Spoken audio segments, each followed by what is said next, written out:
Monsieur le Président, Madame la Vice-présidente, mes chers collègues, Mesdames, Messieurs, le plan d'investissement dans les compétences constitue un effort sans précédent dans la formation et la qualification des jeunes et des demandeurs et demandeuses d'emploi.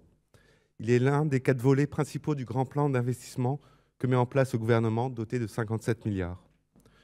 Aux côtés de l'investissement dans les transitions écologiques, dans les transitions numériques et dans l'innovation, le PIC propose un plan d'action sur 5 ans de 15 milliards avec pour ambition d'offrir une formation qualifiante à 1 million de jeunes et à 1 million de demandeurs d'emploi peu ou pas qualifiés, d'une part, de répondre aux besoins des métiers en tension dans une économie en croissance, d'autre part, et enfin, de contribuer à la transformation des compétences, notamment liées à la transition écologique et à la transition numérique.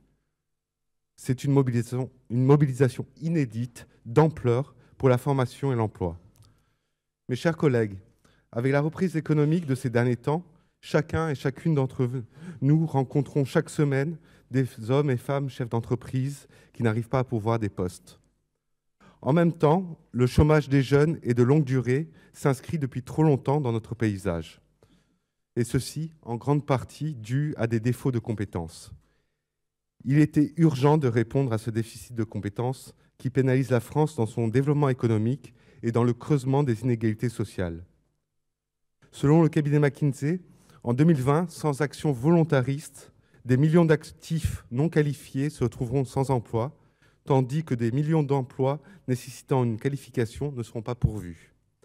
C'est une nécessité pour notre développement économique et c'est un impératif pour lutter contre les précarités, l'exclusion que vivent les personnes les plus éloignées de l'emploi.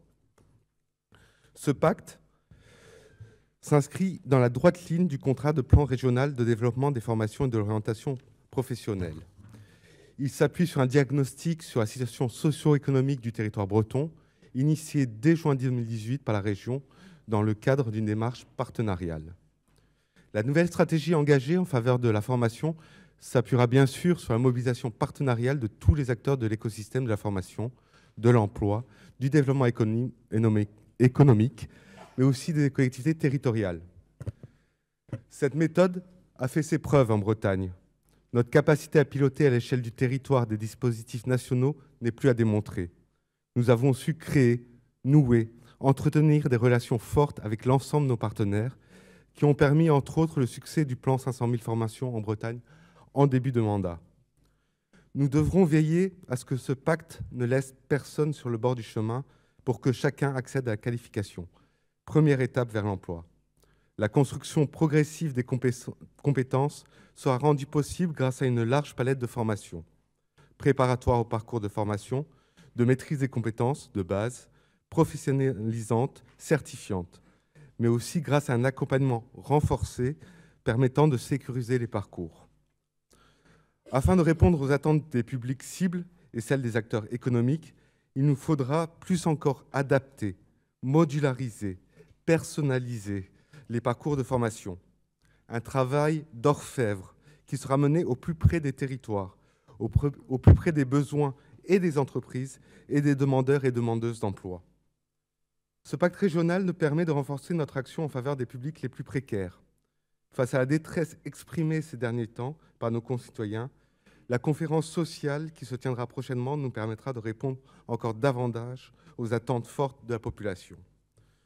La plus grande richesse de la Bretagne, c'est les femmes et les hommes de ce territoire qui ont toujours su, ensemble, dépasser les différentes crises et mutations de la société.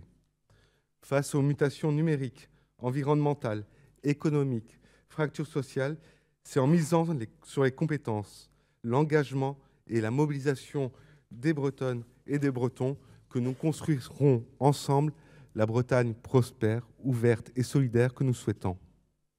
Engagement, écoute, créativité, souplesse, proximité, tels sont les maîtres mots de notre action de ces prochains mois, de ces prochaines années.